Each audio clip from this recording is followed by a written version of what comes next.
My name is Jen, and welcome to my channel, Happy Hapa. For those of you that are new to my channel, I'm an Asian American young professional living in Singapore. I created this channel to not only document my experience living in Singapore, but also to share advice with all of you. It's hard to believe that I've already lived in Singapore for 2 years. One of the most common questions that I get asked is, how did I move to Singapore? So I wanted to make a video to share more about my journey moving to Singapore, as well as ways that you can move to Singapore too. Before we get into the details, I'm going to lay out some of the ways expats that I've met here have moved to Singapore. The first is the academic route. Singapore has many world-renowned universities where you can pursue a postgraduate degree. A very popular one is INSEAD, which offers an MBA or a Master's in Business Administration, and they're well known for having a very global, diverse cohort of students. The next is the dependent route. Another common scenario is when your spouse has gotten a job and will be moving to Singapore.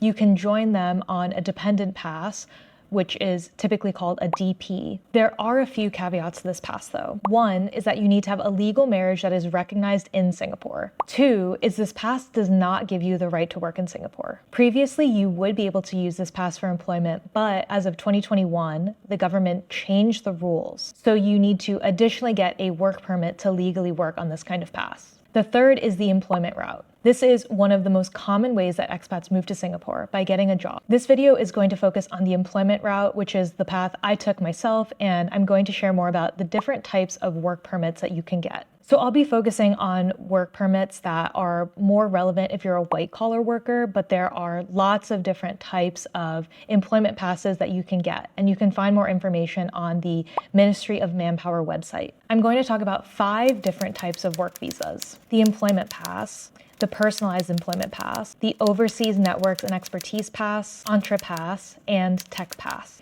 And to help you understand which work visa is right for you, I'm going to share more information about eligibility criteria, salary requirements, and benefits that each pass offers. The employment pass is the most common type of work visa in Singapore. This pass is valid for 2 years and it is renewable. To qualify for this visa, you'll need to earn a minimum monthly salary of 5,000 Singaporean dollars, though this does increase depending on your age. So for every year that you're above 23, you have to add on an additional $250 per month. If you're in financial services, which is one of Singapore's most popular sectors, then the starting salary is slightly higher at 5,500 Singaporean dollars per month. The government has continued to modify what this monthly minimum salary amount is, so it's important that you check the latest. In 2025, the minimum monthly salary amount is going to increase to 5,600 Singaporean dollars. So as you can see, the trend is that the requirement is only getting higher and higher, which is making it less attractive to hire foreign talent over local talent where there are no income minimums. The way that getting this visa works is that your employer will need to apply on your behalf.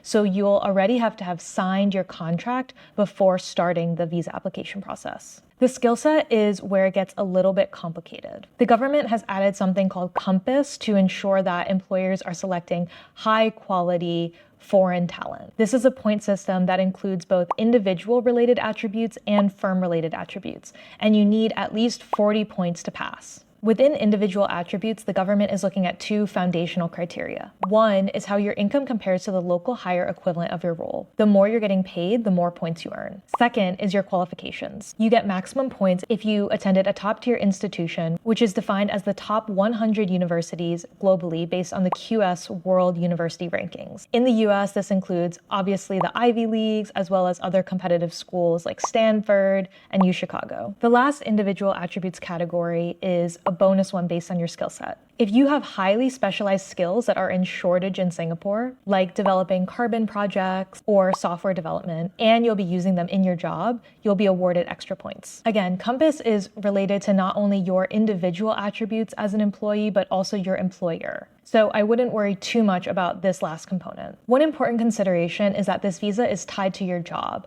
So if you change employers, your new employer will need to reapply for an employment pass for you. The Personalized Employment Pass, or PEP, is designed for high-earning professionals that want more flexibility than what an employment pass can offer. This pass is valid for 3 years, but it is not renewable, so you can only apply for it and get it once. To qualify for this pass, you need to earn at least 22,500 Singaporean dollars, which is about 270,000 Singaporean dollars annually, or 200,000 US dollars. That is obviously a lot of money, and it's tough because the pass recently had lower requirements. What makes this visa so lucrative is that it is not tied to an employer, and you don't even need a job to apply for the pass. The requirements are basically that you can't be unemployed for more than 6 months while you're holding the pass, and that your annual income needs to be at least 270,000 Singaporean dollars. So for most people, you would need to be employed for an entire year to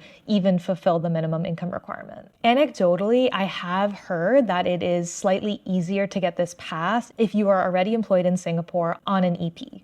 The Overseas Network and Expertise Pass is also called the One Pass, and it's designed for top talent and high-earning individuals. The pass is valid for 5 years and it is renewable. If you thought the Personalized Employment Pass had high income requirements, just wait for this one. To qualify for this visa, you need to have earned at least 30,000 Singaporean dollars per month for the past 12 consecutive months, which is 360,000 Singaporean dollars annually, or about 260,000 US dollars annually. Alternatively, you can also demonstrate that you will be earning at least 30,000 Singaporean dollars per month with your future employer in Singapore. There are 2 paths to this visa. One is the income path, which we just covered, and the second is the talent path. So you can also qualify for this visa if you have outstanding achievements in certain sectors, which includes arts and culture, sports, and academia and research. It's not entirely clear what counts as an outstanding achievement, but some of the documents of proof include patents. Some other perks of this visa is that it is exempt from some of the regulations required to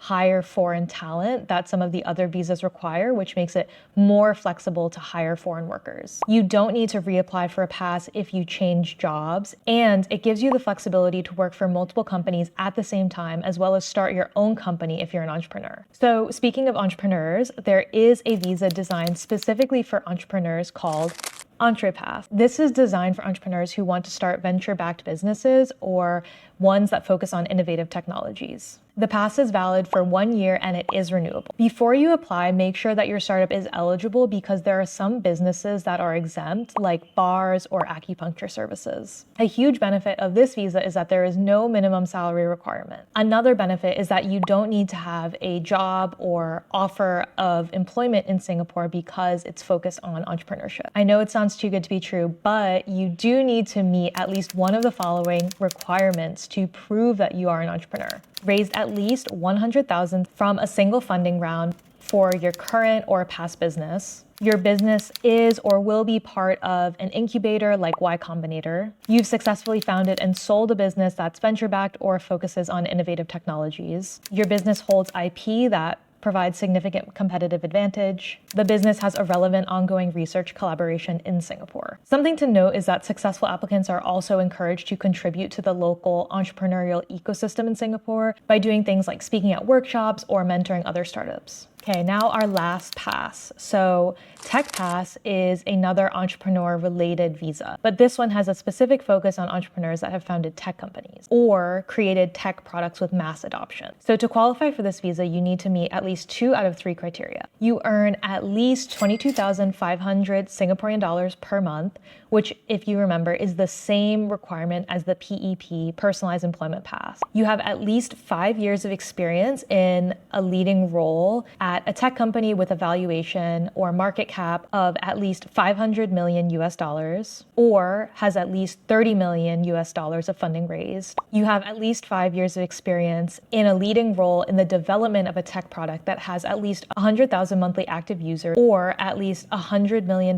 in annual revenue. A leading role means that you made major contributions to the development, design, and deployment of a tech product. To apply for this visa, like I said earlier, you don't need a job and it's not tied to any employer. And this visa gives you the flexibility to take on employment, start a company, or invest in a company in Singapore. Okay, so now how did I move to Singapore? So I moved to Singapore at the start of 2022, but I actually didn't find a new job. The company that I was working for in the US was opening a new branch in Singapore and asked if there were any current employees that would be willing to relocate to Singapore to help train and hire new employees. I had been interested in living in Asia for several years, and I'd also been keeping up to date with my firm's global expansion. It took over a year from when I did my initial coffee chats with leaders, sharing my interest in pursuing an opportunity like this, to when I actually received the offer letter to relocate to Singapore. I've also made a couple of other videos talking about my experience moving to Singapore that I'll link if you want to learn more about how I feel about moving to Singapore and some of the pros and cons of moving here. Moving this way meant that I didn't have to face a lot of obstacles when it comes to finding employment in Singapore,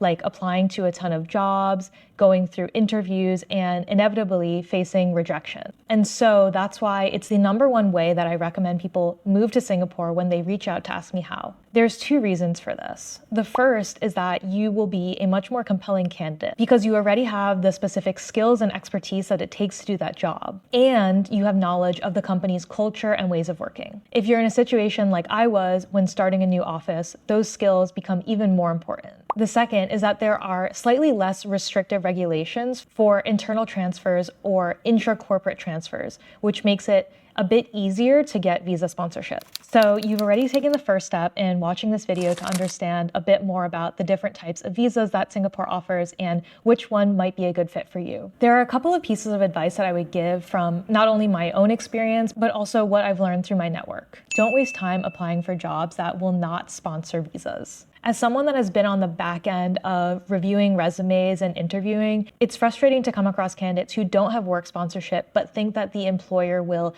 change their mind when they see your resume. The reality is the company has already thought about whether that position makes sense for visa sponsorship because they either couldn't get the local talent that they needed for that role, or whether that role is even eligible based on some of the salary requirements that we went over. So make sure that you get clarity on this before you spend time applying for the job. That being said, if you do want to apply for jobs, some of the most helpful places to look are LinkedIn, JobsDB, Job Central, and Indeed Singapore. Second piece of advice is to learn skills that are in demand in Singapore. You have much better odds if you're coming into the job market with desirable skills. A couple of sectors in Singapore that are in very high demand right now are finance, climate, and philanthropy.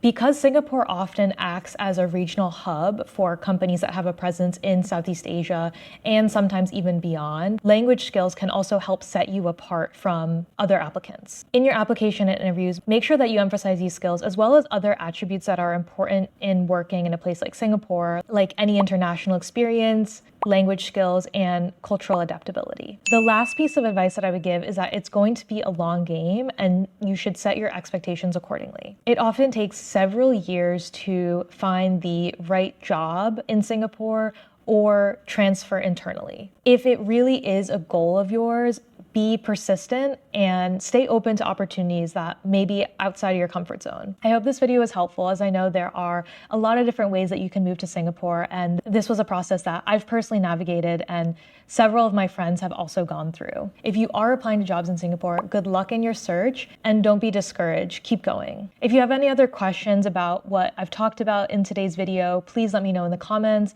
and I'll do my best to answer any questions. I'm also thinking about making more videos about my career, so do let me know if that's something that you would be interested in. Lastly, if you found this video helpful, please make sure to like and subscribe so that you don't miss out on my next video. Thanks for watching and see you next time.